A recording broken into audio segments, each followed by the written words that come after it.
SNX Marathi, Siddheshwar news express, सत्यासाठी SNX सोबत.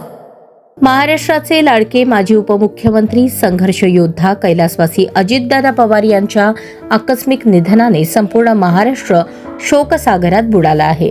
या दुःखद घटनेच्या पार्श्वभूमीवर सोलापूर येथील प्रबुद्ध भारत चौक, थोरला राजवाडा, मिलिंदनगर, बुधवार पेठ येथे PB ग्रुपच्या वतीने भावपूर्ण श्रद्धांजली कार्यक्रमाचे आयोजन करण्यात आले. कार्यक्रमात राष्ट्रवादी काँग्रेस पक्षाचे महाराष्ट्र प्रदेश उपाध्यक्ष आनंद चंदनशिवे, माजी नगरसेवक गणेश पुजारी यांनी कैलासवासी अजितदादा पवार यांच्या प्रतिमेस पुष्पहार अर्पण करून कार्यक्रमाची सुरुवात केली. त्यानंतर सर्व कार्यकर्त्यांच्या उपस्थितीत सामुदायिक बुद्धवंदना घेण्यात आली व स्तब्ध उभे राहून श्रद्धांजली अर्पण करण्यात आली.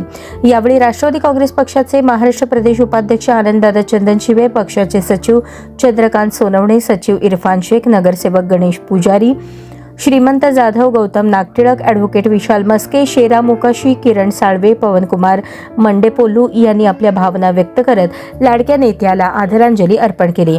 कार्यक्रमास भारत बापरे, सुखदेव इंगळे, गौतम महाराज चंदनशिवे, बाळासाहेब तांबे, कन्हैया लालबिगी, राष्ट्रवादी काँग्रेस पार्टी शहर उपाध्यक्ष अजमल शेख, मोहन बनसोडे, बापू शिंदे, धम्मपाल मैंदर्गीकर, अमित माने, भीमा इंगळे, आदित्य चंदनशिवे, अक्षय मस्के, संदीप कापुरे, रवी काकडे, रंगा वाघमारे, प्रतीक चंदनशिवे, प्राध्यापक अविनाश शिंदे, रवी सकट, प्रथमेश सुरवसे, सुमित चंदनशिवे, गौतम शिंदे, सागर देडे, कैलास वाघमारे, सूरज जगताप, अक्षय कुचेकर, मनोज थोरात, यशवंत अडाकुल, सुबण्णा स्वाके, भीमा मस्के, जयराज सांगे तसेच PB ग्रुपचे कार्यकर्ते मोठ्या संख्येने उपस्थित होते. या श्रद्धांजली सभेमुळे संपूर्ण परिसरात शोकमय वातावरण निर्माण झाले होते.